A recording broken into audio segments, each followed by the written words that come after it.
कौमी दायरा बराए अमराज कल्ब के आपको बताते चलें कि अहाते से पानी की निकासी ना हो सकी। मरीजों और तीमारदारों को सख्त मुश्किलात का सामना है।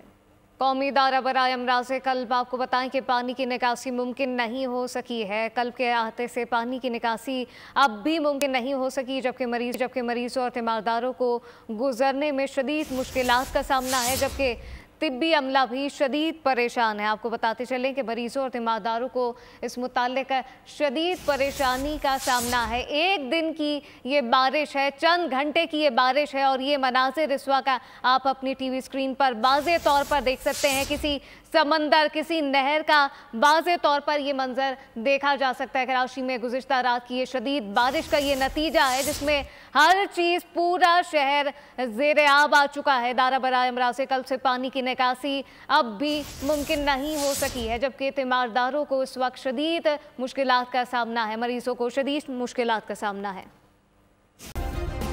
सब्सक्राइब करें और बेल दबाएं ताकि कोई खबर रह न जाए।